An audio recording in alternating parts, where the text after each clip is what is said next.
Welcome to Sneha teaching. तो कैसे हैं आप सब? आई होप आप सब बहुत अच्छे हैं और अपना बहुत बहुत ध्यान रख रहे हैं। तो आज के इस वीडियो में मैं आपको 3 ऐसी बातें बताने वाली हूं जिससे कि आपका सीटीईटी एग्जाम क्लियर हो ही जाएगा। 3 ऐसी बात मैं आपको एकदम महत्वपूर्ण ऐसी बातें बताऊंगी जिससे कि आपका सीटीईटी इस बार का निकल ही जाएगा। इसे आप मान लीजिए निंजा ट्रिक मान लीजिए, इसे आप जो भी मानना है, पावर कैप्सूल मान लीजिए, जो भी मानना है मान लीजिए, बट ये 3 बातें अगर आप फॉलो करते हो तो आपका सीटीईटी इस बार का क्रैक होने से कोई भी नहीं रोक सकता। ठीक है, तो अब ज़्यादा टाइम वेस्ट नहीं करते हुए मैं सीधा सीधा पॉइंट पे अब स्टार्ट होती हूँ कि आखिर वो ऐसी कौन सी तीन बात है जो आप फॉलो करोगे तो आपका सीटीईटी क्लियर हो जाएगा। तो आते हैं हम अपने इस वीडियो को स्टार्ट करते हैं। लेकिन आप अगर ये तीनों बातें जानना चाहते हैं और ये इस बार का सीटीईटी क्लियर करना चाहते हैं हर हाल में, तो इस वीडियो को एंड तक देखिए ताकि आपको समझ में आ जाए कि आखिर वो ऐसी कौन सी बात है जो आपकी सीटीईटी को इस पर क्रैक करवा देगी। ठीक है, तो चलिए स्टार्ट करते हैं इस वीडियो को। आई होप आपको इस वीडियो से बहुत बहुत हेल्प मिलेगा। तो हमारी जो पहली बात है, जो पहला पॉइंट मैं यहाँ पे रखने जा रही हूँ, जो पहला पॉइंट मैं रखने जा रही हूँ, थोड़ा नीचे लिख देती हूँ ताकि आप लोगों को क्लियर हो जाए। जो पहला पॉइंट मैं रखने जा रही हूँ वो है सीडीपी पेडागोजी। ये है हमारा पहला पॉइंट, यानी कि जो सीडीपी है और जो पेडागोजी है इसको आपको एनफ स्ट्रॉन्ग रखना है।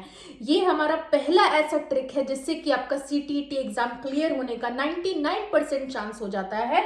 ये बहुत ही इंपॉर्टेंट है, यहाँ पे मैं वीवीआई लिख देती हूँ। ये बहुत ही ज्यादा ही इंपॉर्टेंट टॉपिक है, मतलब इंपॉर्टेंट चीज है। अगर आपका सीडीपी क्लियर रहता है कॉन्सेप्ट के साथ, अगर आपकी सीडीपी अच्छी रहती है, अगर आपका सीडीपी पे पकड़ अच्छा है, तो आपको सीटीईटी एग्जाम को क्लियर करने से कोई नहीं रोक सकता। क्योंकि ना सिर्फ सीडीपी की 30 नंबर की क्वेश्चन रहती है, आप बस गौर करना, इंग्लिश में 15 नंबर की इंग्लिश पेडागोजी रहती है, हिंदी में 15 नंबर की हिंदी पेडागोजी रहती है, फिर सोशल साइंस या जिनका साइंस है उनमें 15 नंबर की वो रहती है, साइंस है जिनका 15 नंबर की रहती है, मैथ्स है जिनका, सोशल साइंस का ज्यादा वेटेज होता है, एक बार आप चेक कर लीजिए, मैथ्स है जिनका उनकी 15 नंबर की सीडीपी रहती है। फिर जितना भी सब्जेक्ट है उस सब में जो है 15 नंबर की सीडीपी यानी पेडागोजी की क्वेश्चंस वो रहती ही रहती है। पेडागोजी की क्वेश्चंस कंपलसरी है और वो रहती ही रहती है हर किसी में। तो अगर आपका सब्जेक्ट मैटर थोड़ा सा कमजोर भी है, तो अगर आपकी सीडीपी, अगर आपकी एनफ स्ट्रॉन्ग है, तो आप अच्छा खासा मार्क्स जो है वो सीडीपी में यानी कि सीटीईटी में, इस बार की सीटीईटी में स्कोर कर ही लोगे और वो आपको स्कोर करने से कोई भी रोक नहीं सकता। इसलिए सीडीपी कहीं ना कहीं हमारा बहुत ही महत्वपूर्ण अस्त्र शस्त्र जो भी आप कह लो वो है, जो आपको सीटीईटी एग्जाम को क्रैक कराने में आपका बहुत बहुत ज्यादा हेल्प करने वाला है। तो ये पहला पॉइंट मैंने क्या बताया, पहला पॉइंट था हमारा सीडीपी को आप एनफ स्ट्रॉन्ग कर लीजिए जिससे कि आपको सीटीईटी एग्जाम में बहुत ही ज्यादा हेल्प मिले। अब आइए हम लोग दूसरे पॉइंट को देखते हैं। सीडीपी आपकी बहुत स्ट्रॉन्ग होनी चाहिए, मैंने वीवीआई कर दिया। अभी दूसरा पॉइंट मैं आपको बता रही हूँ कि दूसरा पॉइंट ऐसा क्या है जिससे कि आपका सीटीईटी इस बार का क्लियर हो जाएगा। दूसरा पॉइंट मैं आपको बता रही हूँ, दूसरा पॉइंट जो है वो है हमारा प्रीवियस पेपर। जो पिछले साल के पेपर है उसको आपको लगाना है, और प्रीवियस पेपर अगर आप जितना ज्यादा लगाओगे उतनी आपकी सीटीईटी के एग्जाम को क्वालिफाई करने की चांसेस बढ़ जाती है। अब आप पूछोगे कि मैम प्रीवियस पेपर लगा तो लेंगे बट उसके लिए मुझे कितने साल का लगाना पड़ेगा, तो मैं अभी आपको बता रही हूँ इस वीडियो में। आपको प्रीवियस पेपर लगाना है 2011 से लेकर प्रेजेंट डेट तक का, 2022 21 जो भी है, जो लास्ट सीटीईटी हुई थी वहां तक का लगाना है, 2011 से प्रेजेंट, और सारे के सारे को अटेम्प्ट करना है जितना भी है। पेपर 1 की सीडीपी है 2011 में, पेपर 1 पेपर 2, ठीक है, दोनों को ही अटेम्प्ट करना है, एक भी आपको छोड़ना नहीं है। ठीक है, 2012 है तो उसका भी पेपर 1 लगाइए, फिर पेपर 2 लगाइए। ठीक है, दोनों सब लगाइए। जो आप, जो मान लीजिए जो सिर्फ पेपर 1 का फॉर्म भरे हैं वो भी पेपर 2 सॉल्व कीजिए।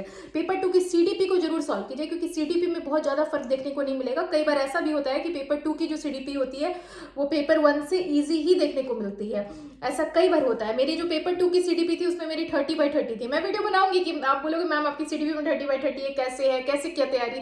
मैं सीडीपी पे 30/30 मैंने कैसे लाया उस पर मैं स्पेशल वीडियो बनाऊंगी। तो ये दूसरा अस्त्र शस्त्र जो आपका आता है, जो दूसरा हथियार है आपका, जो आपको सीटीईटी क्लियर करने में आपकी बहुत ज्यादा हेल्प करेगा, वो क्या है, वो प्रीवियस पेपर। प्रीवियस पेपर आप जितना ज्यादा लगाओगे उतना ज्यादा आपको हेल्प मिलेगा सीटीईटी में सीटीईटी क्वालिफाई करने का ये समझ लीजिए कि एक रास्ता है, एक रास्ता आप जा रहे हैं सीटीईटी क्वालिफाई करने का, ये आपकी मंजिल है, जो कि मंजिल है सीटीईटी। और ये 3 चीजों से क्लियर होगी। पहला मैंने बता दिया सीडीपी, 3 हथियार आपको अपने पास रखना है। पहला हथियार आपने रख लिया सीडीपी, ठीक है। तो जितने भी दुश्मन है ना वो सब आप हराते हुए निकल जाओगे, जो भी आपको लग रहा है कि मैं नहीं क्लियर कर पाऊंगा सब। दूसरा आपका अस्त्र शस्त्र क्या है, दूसरा मैंने क्या बताया, प्रीवियस पेपर, ठीक है, प्रीवियस पेपर, दूसरा हो गया प्रीवियस पेपर। और तीसरा अभी मैं बताऊंगी, इसके लिए वीडियो में बने रहिए। तो अभी तक आपको ये क्लियर हो गया कि 2 बहुत ही इंपॉर्टेंट हमारा हथियार है सीडीपी क्लियर करने का, ये सीटीईटी एग्जाम क्लियर करने का। पहला तो है वो है सीडीपी, और दूसरा हमारा क्या है, दूसरा हमारा है प्रीवियस पेपर। प्रीवियस पेपर आप जितना लगाते हो प्रीवियस पेपर पे जितना पकड़ बनाते हो, ऑब्वियसली जब 2011 के पेपर 1 को भी सॉल्व करोगे, पेपर 2 को भी सॉल्व करोगे, पेपर 1 के सीडीपी को सॉल्व करना, पेपर 2 के सीडीपी, एटलीस्ट सीडीपी आप 2011 से लेकर प्रेजेंट डेट तक की सीडीपी को जरूर सॉल्व कर लीजिए, ठीक है। सीडीपी को जरूर सॉल्व कर लीजिए, बहुत इंपॉर्टेंट है। तो ये 2 आपको समझ में आ गई, ये 2 टेक्निक ऐसे हैं जो आपको सीटीईटी की मंजिल तक पहुंचा सकता है। अभी तीसरी टेक्निक की मैं बात करूंगी। अभी आपको 2 टेक्निक समझ में आ गया कि 2 टेक्निक क्या है जो आपको सीटीईटी तक पहुंचा देगा। वो है, पहला आपका क्या मैंने बताया, सीडीपी को स्ट्रॉन्ग कीजिए, और दूसरा मैंने क्या बताया, प्रीवियस पेपर कीजिए। ज्यादा मैं घुमा फिरा के 10-10, 12-12 टॉपिक नहीं बताने वाली हूँ, टेंशन मत लीजिए। मैं बस आपको 3 ही बात बताऊंगी ताकि आपको भी थोड़ा, आपके लिए भी कॉम्प्लेक्सिटी थोड़ा कम हो जाए और आप एग्जाम में क्लियर कर लो। तीसरा, मैं एक चीज लिख रही हूँ अभी, आप पढ़ना, मैं क्या लिख रही हूँ, चाइल्ड सेंटर्ड। बच्चे को आपको मेन रखना है, बच्चा का भलाई किस में दिख रहा है, कौन से ऑप्शन में आपको बच्चे का भलाई दिख रहा है, ठीक है। और निगेटिव स्टेटमेंट को हटाना है, निगेटिव स्टेटमेंट कुछ भी दिखे उसको हटाना है। बच्चे के भलाई में कोई भी स्टेटमेंट ऐसा है जो बच्चे के भलाई में नहीं दिख रहा है उसको हटाना है, और जो भी बच्चे के भलाई में दिख रहा है उसको अपनाना है। बस इतनी सी बात है, आपको इस चीज को समझना है कि बच्चे के भलाई में जो भी चीज आपको दिख रहा है वो सही होगा, बच्चे के भलाई में जो चीज नहीं दिख रहा है वो गलत होगा। अगर आपको क्वेश्चन उलझाने का, पॉजिटिविटी को खोजिए, पॉजिटिविटी कहीं भी आपको 4 ऑप्शन देते हैं, ऑब्वियस है, उसमें से पॉजिटिव क्या क्या है पहले आप ये देखिए कि पॉजिटिव क्या क्या है। पहला ऑप्शन जो है वो पॉजिटिव है कि नहीं, दूसरा ऑप्शन है वो पॉजिटिव है कि नहीं, तीसरा ऑप्शन वो पॉजिटिव है। आप एक टीचर बन जाइए, खुद में एक टीचर बन जाइए, आप एग्जाम को एक टीचर बन के दीजिए, स्टूडेंट बन के मत दीजिए। देखिए कि कौन कौन ऑप्शन जो है वो पॉजिटिव है, पॉजिटिविटी कौन कौन ऑप्शन आपको पॉजिटिविटी दिखा रहा है। जहां भी आपको पॉजिटिविटी दिख रहा है उस चीज में आप भाग लीजिए और पॉजिटिविटी की तरफ भागिए, क्योंकि आप पॉजिटिविटी की तरफ भागोगे तो जो निगेटिव स्टेटमेंट होगा ना आपको तुरंत समझ में आ जाएगा। मान लीजिए 3 निगेटिव स्टेटमेंट है, तो एक स्टेटमेंट ऐसा होगा जो पॉजिटिव होगा और वो राइट आंसर होगा, ठीक है। तो आप उस चीज को समझिए, ठीक है। तो चाइल्ड सेंटर्ड यानी बच्चे को ध्यान, बच्चे को केंद्रित में रखते हुए ही क्वेश्चंस को सॉल्व करना है। कोई भी बच्चा है, बच्चे की भलाई आपको देखते हुए क्वेश्चन सॉल्व करना है। बच्चे की भलाई अगर आप नहीं देख रहे हो तो, और तब आप क्वेश्चन सॉल्व कर रहे हो तो नहीं, अपने बारे में नहीं, टीचर के बारे में नहीं सोचना है, आपको बच्चे के बारे में सोचना है, तब जाके आपका सीटीईटी जो है वो क्लियर होता है। तो 3 हथियार मैंने अभी आपको बताया सीटीईटी एग्जाम तक जाने के लिए, वो क्या क्या है। ये है आपकी मंजिल, ये है आपकी मंजिल जो है सीटीईटी एग्जाम को इस बार क्लियर कर लेना, और ये है आपका रास्ता। और यहाँ पे आपको लेके जाने हैं 3 वेपन, पहला है सीडीपी, दूसरा है हमारा प्रीवियस पेपर, और तीसरा हमारा क्या है, तीसरा अस्त्र शस्त्र हमारा क्या है, तीसरा है चाइल्ड सेंटर्ड, यानी हम बच्चे की भलाई को ही देखेंगे। हम टीचर को क्या सुविधा मिल रही है नहीं मिल रही है उसको नहीं देखना है, यहाँ पे सिर्फ बच्चे के बारे में देखना है, बच्चे की भलाई को देखना है, ठीक है। डॉक्टर और पेशेंट है तो पेशेंट का, डॉक्टर का क्या है उसको नहीं देखना है, पेशेंट के बारे में देखना है। तो यहाँ पे ये 3 रास्ता हो के जो है सीटीईटी जाता है, सीटीईटी का मंजिल तक जाता है और आप सीटीईटी क्लियर करते हो। तो इन तीनों चीजों को नजर में रखते हुए ही आपको यहाँ तक पहुंचना है, ऐसे आप नहीं पहुंच पाओगे। तो ये 3 अस्त्र शस्त्र ऐसे हैं, ये 3 ऐसे इंपॉर्टेंट टेक्निक्स मैंने आपको आज बताए हैं जिससे कि आपका सीटीईटी एग्जाम बिल्कुल से बिल्कुल क्लियर होगा। और मैं अपने एक्सपीरियंस पे ये बात बता रही हूँ, मेरा भी इसी से ही क्लियर हुआ है।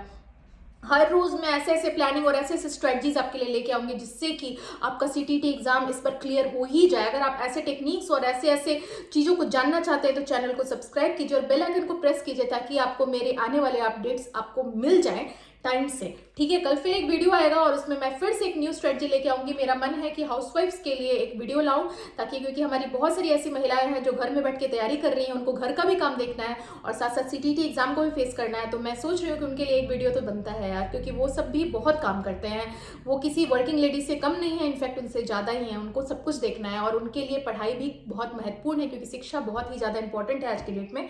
तो घर के काम को देखते हुए आप सीटीईटी कैसे कर सकते हो, इस पर एक आने वाला वीडियो जरूर आएगा। तब तक के लिए सब लोग आप लोग स्वस्थ रहिए, मस्त रहिए, व्यस्त रहिए, अपना ध्यान रखिए और इन 3 अस्त्र शस्त्र को अपने साथ रख लीजिए, क्योंकि अब आपकी सीटीईटी एग्जाम मंजिल करीब है और रास्ते में आपको जाना है। तो आज से ही इन तीनों को अपने साथ रख लीजिए, पॉकेट में डाल लीजिए, ठीक है। चलिए आज के लिए इतना ही, फिर मिलती हूँ नेक्स्ट वीडियो में। तब तक के लिए गुड बाय, शबा खैर, जिससे गुड नाइट, जो भी आप कनेक्टेड फील करें। तब तक के लिए बाय।